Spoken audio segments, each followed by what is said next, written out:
श्रीमद् भागवत महापुराण पंचम स्कंध 15वां अध्याय। ओम नमो भगवते वासुदेवाय। भरत के वंश का वर्णन। श्री सुखदेव जी बोले, राजन, भरत जी का पुत्र सुमति था, यह पहले कहा जा चुका है। उसने ऋषभदेव जी के मार्ग का अनुसरण किया, इसीलिए कलयुग में बहुत से पाखंडी अनार्य पुरुष अपनी दुष्ट बुद्धि से वेद विरुद्ध कल्पना करके उसे देवता मानेंगे।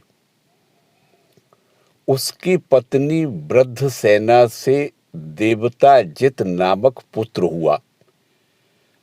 देवता जित के असुरी के गर्भ से देवद्युम्न, देवद्युम्न के धेनुमति से परमेष्ठी और उसके सुबरचला के गर्भ से प्रतीय नामक पुत्र हुआ।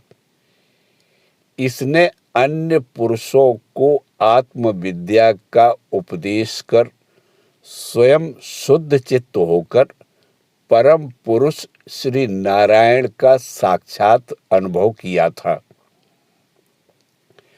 प्रतीह की भार्या सुबरचला के गर्भ से प्रतिहर्ता, प्रस्तोता और उद्गाता नाम के 3 पुत्र हुए। ये यज्ञादि कर्मों में बहुत निपुण थे। इनमें प्रतिहर्ता की भार्या स्तुति थी। उसके गर्भ से अज और भूमा नाम के 2 पुत्र हुए। भूमा के ऋषि कुल्या से उद्गीत, उसके देवकुल्या से प्रस्ताव और प्रस्ताव के न्युत्सा के गर्भ से विभु नाम का पुत्र हुआ। विभु के रति के उदर से पृथुषेण, पृथुषेण के आकुति से नक्त और नक्त के द्रुति के गर्भ से उदार कीर्ति राजर्षि प्रवर गय का जन्म हुआ।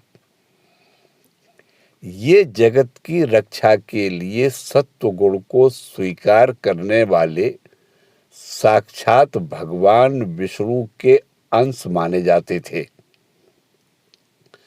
संयम आदि अनेकों गुणों के कारण इनकी महापुरुषों में गणना की जाती है। महाराज गय ने प्रजा के पालन पोषण, रंजन, लाड़, चाव और शासन आदि करके तथा तरह तरह के यज्ञों का अनुष्ठान करके निष्काम भाव से केवल भगवत प्रीति के लिए अपने धर्मों का आचरण किया। इससे उनके सभी कर्म सर्वश्रेष्ठ परम पुरुष परमात्मा श्री हरि के अर्पित होकर परमार्थ रूप बन गए थे। इससे तथा ब्रह्मवेत्ता महापुरुषों के चरणों की सेवा से उन्हें भक्ति योगी की प्राप्ति हुई। तब निरंतर भगवत चिंतन करके उन्होंने अपना चित्त शुद्ध किया और देहादि अनात्म वस्तुओं से अहम भाव हटाकर वे अपने आत्मा को ब्रह्म रूप अनुभव करने लगे। यह सब होने पर भी वे निरभिमान होकर पृथ्वी का पालन करते रहे। परीक्षित, प्राचीन इतिहास को जानने वाले महात्माओं ने राजर्षि गय के विषय में यह गाथा कही है। अहो, अपने कर्मों से महाराज गय की बराबरी और कौन राजा कर सकता है। वे साक्षात भगवान की कला ही थे। उन्हें छोड़कर और कौन इस प्रकार यज्ञों का विधिवत अनुष्ठान करने वाला, मनस्वी, बहुज्ञ, धर्म की रक्षा करने वाला, लक्ष्मी का प्रिय पात्र, साधु समाज का शिरोमणि और सत्पुरुषों का सच्चा सेवक हो सकता है।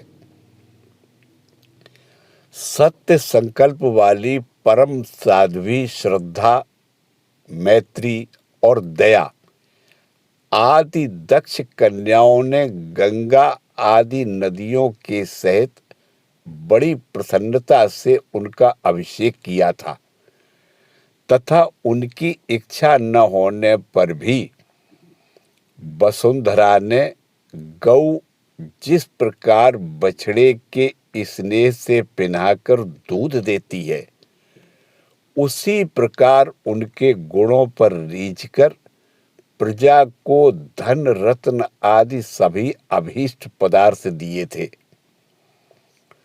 उन्हें कोई कामना नहीं थी, तब भी वेदोक्त कर्मों ने उनको सब प्रकार के भोग दिए।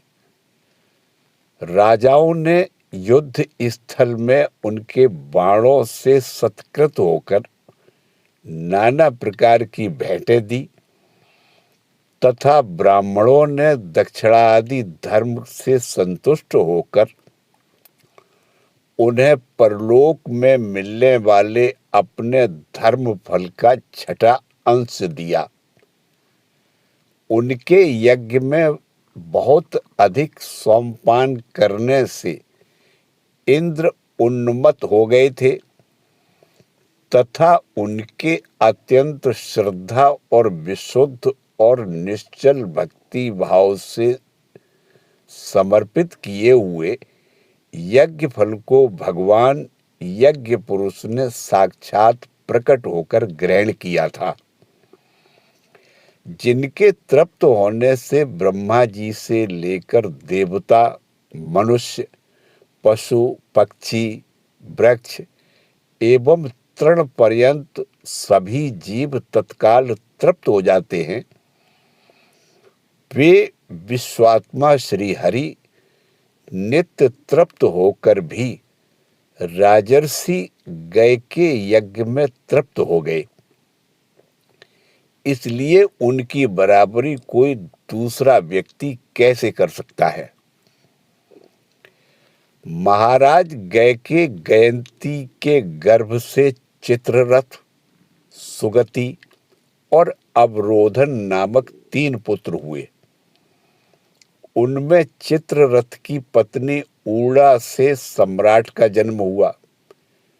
सम्राट के उत्कला से मरीचि और मरीचि के बिंदुमती से बिंदुमान नामक पुत्र हुआ। उसके सरघा से मधु, मधु के सुमना से वीरव्रत और वीरव्रत के भोजा से मंधु और ममंधु नाम के 2 पुत्र हुए।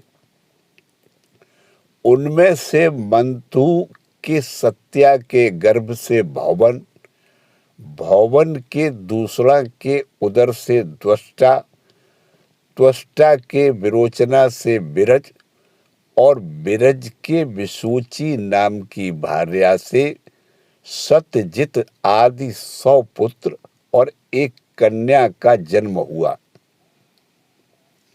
विरज के विषय में यह श्लोक प्रसिद्ध है, जिस प्रकार भगवान विष्णु देवताओं की शोभा बढ़ाते हैं, उसी प्रकार इस प्रियव्रत वंश को इसमें सबसे पीछे उत्पन्न हुए राजा विरज ने अपने सोयस से विभूषित किया था। ओम नमो भगवते वासुदेवाय।